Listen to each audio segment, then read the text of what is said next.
عسلامة الناس كل ومرحبا بكم في فيديو جديد. اليوم باش نعطيكم توقعاتي للأندية المتأهلة من دور ثمن النهائي في دوري أبطال أوروبا.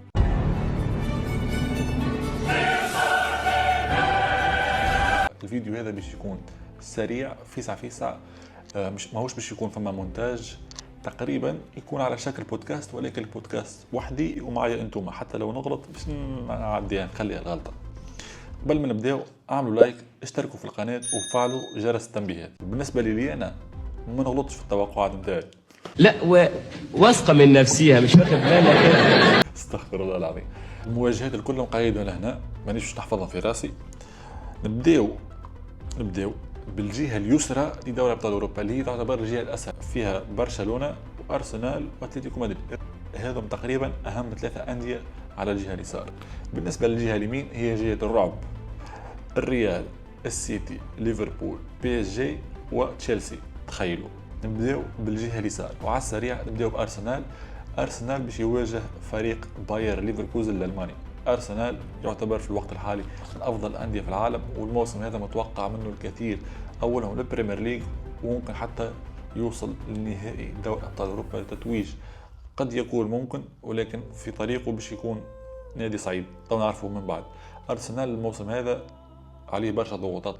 ارسنال فريق تطور برشا، صار عنده خبره. الموسم الماضي وصل للنصف النهائي وخرج من باريس سان جيرمان، اللي ارسنال يعتبر قدم اداء جيد، لكن باريس سان جيرمان في الموسم الماضي كان فريق جبار. اذا الفريق المتاهل الاول هو ارسنال. المواجهه الثانيه سبورتينغ لشبونه البرتغالي وبودو جليميت. بودو جليميت هو المفاجاه الموسم هذا في دوري ابطال اوروبا، فاز على انديه كبيره، وتوقعي انه بودو جليميت باش يكمل يخرج سبورتينغ لشبونه ويتاهل للدور القادم. لكن الدور القادم باش يواجه ارسنال، وما نتوقعش انه بودو جليميت باش يتاهل ويربح ويفوز على ارسنال. نتعداو للمواجهه اللي بعدها: اتلتيكو مدريد توتنهام.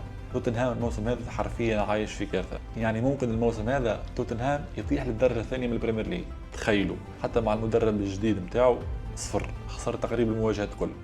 وبالنسبه لي اتلتيكو مدريد يمر بفتره جيده نوعا ما، خاصه الفتره الاخيره فاز على برشلونه واقصاه من كاس الملك اسبانيا، والليغا تقريبا عنده 3 أو 4 انتصارات متتاليه، يعني اتلتيكو يمر بفتره جيده. انا من وجهه نظري انه اتلتيكو مدريد هو اللي باش يتاهل ويترشح على حساب توتنهام. نتعداو عندنا برشلونه في مواجهه نيوكاسل. صرح مدرب نيوكاسل انه مواجهه برشلونه تعتبر اهم مباراه في تاريخ نيوكاسل. تخيلوا معي، هل يعتبر تصريحه هذا انه حط الضغط على فريقه وكان تصريح خطأ، او تصريح يعتبر كموتيفيشن لفريقه وتحفيز انه باش يواجهوا برشلونه، وانه لو يقصيوا برشلونه ستكون اكبر انجاز في تاريخهم؟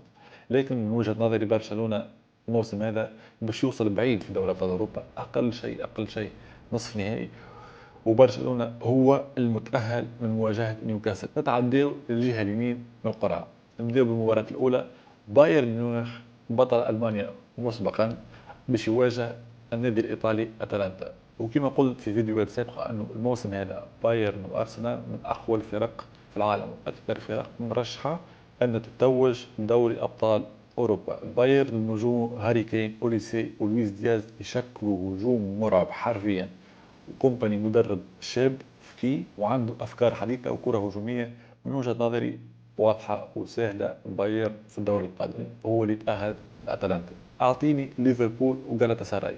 المواجهه هذه ممكن باش تكون اكثر مواجهه اندر ريتد في مباريات دوري ابطال اوروبا، لكن حرفيا باش تشوفوا متعه، وخاصه ان الفريقين بين ارضهم وجماهيرهم يكونوا مولعين، يكونوا نار.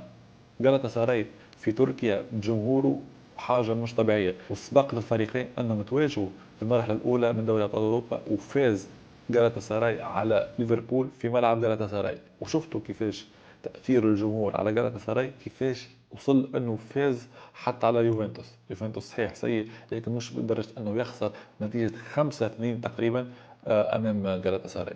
بالحق هذه اكثر مواجهه ممكن اني يشارك فيها. مانيش عارف، جالاتا سراي عادي جدا انه يترشح على ليفربول، لكن ليفربول خبره، ليفربول اكثر ثبات. مباراه العوده باش تكون على ارض ليفربول وتعتبر ميزه، لكن من وجهه نظري انه ليفربول هو اللي باش يعدي. المباراه اللي بعدها تشيلسي والبي اس جي. المباراه هذه المباراة اللي من بعدها مباراة تشيلسي والبي اس جي. المباراة هذه باش تذكرنا بالنهائي كأس العالم اللي صار في أمريكا، والناس الكل وقتها توقعت أنه الباريس سان جيرمان مباراة محسومة، باريس سان جيرمان باش يفوز بكأس العالم للأندية، وخاصة بعد إقصاء الريال مدريد بنتيجة 4-0. لكن صارت المفاجأة وتشيلسي فاز على البي اس جي نتيجة 3-1 تقريبا أو 3-0 نسيت. يعني البي اس جي باش يحاول انه ينتقم من تشيلسي، لكن البي اس جي يمر من اسوأ فتراته منذ تولي لويس انريكي المدرب الاسباني قيادة الفريق الباريزي. البي اس جي حرفيا يعني اخر مباراة في الدوري خسرها امام موناكو، والبي اس جي ايضا تأهل من ملحق، يعني ما تأهلش دايركت رغم اللي هو حامل لقب، ومن المفروض انه يكون من الثمانية الاوائل اللي تأهلوا دايركت لدور القدم. لكن ما نساوش انه في الموسم الماضي ما تأهلش من الثمانية الاوائل وكان من اسوأ الفرق في المرحلة الاولى، لكن من بعد تأهل وصل للنهائي فاز بالبطولة. يعني ما تعرفش عليه شنو يجي ميسي. لكن توقعي المره هذه انه البي اس جي ماهوش باش يخسر امام تشيلسي، البي اس جي هو اللي باش يتاهل. ونتعداو الابرز مواجهه في المرحله هذه في الدور ثم النهائي للموسم هذا، المواجهه الاخيره حرفيا صارت كانها دوري، كأن الفريقين هذم في نفس الدوري، الريال والسيتي. وعلى فكره هذه المواجهه الثانيه الموسم هذا، يعني الريال لعب امام السيتي الموسم هذا في المرحله الاولى وخسر. تقريبا الريال والسيتي في اخر 5 مواسم تواجهوا، تقريبا اخر 5 سنوات او 6 الفريقين كل موسم يتواجهوا. الموسم هذا الريال والسيتي لعبوا مباراة واحدة على ارض البرنابيو وخسر الريال نتيجة 2-1 تقريبا لصالح السيتي. وقتها كان مدرب الريال تشابي الونزو. الموسم الماضي الريال مع كارلو انشيلوتي ذهاب واياب فاز على السيتي بيب جوارديولا، اللي وقتها السيتي يعيش اسوأ موسم له منذ وصول او تولي بيب جوارديولا الفريق الانجليزي. 2024 ايضا الريال فاز على السيتي وقتها تأهل وصل النهائي وفاز بالبطولة. 2023 السيتي والريال تواجهوا في نصف النهائي والخسارة القاسية لريال مدريد بنتيجة 4-0 على ملعب الاتحاد، وقت السيتي وصل للنهائي وفاز على الانتر بنتيجة 1-0. الموسم اللي قبله 2022 الفريقين تواجهوا في نصف نهائي وفاز الريال، فما حاجه نتاع رودريجو وصل للنهائي وفاز بالبطوله. يعني ولينا كل موسم نشوف المواجهات، لكن توقعي المواجهه الموسم هذا انه السيتي هو المتاهل. السيتي يمر بمرحله افضل، السيتي دعم صفوفه بلاعبين متالقين في الدفاع والهجوم. دفاعيا مارجي الدولي الانجليزي وسيمينيو اللي قدم في اداء غير طبيعي منذ انضمامه المان سيتي. السيتي مكتمل الصفوف. الريال يعاني حرفيا الموسم هذا.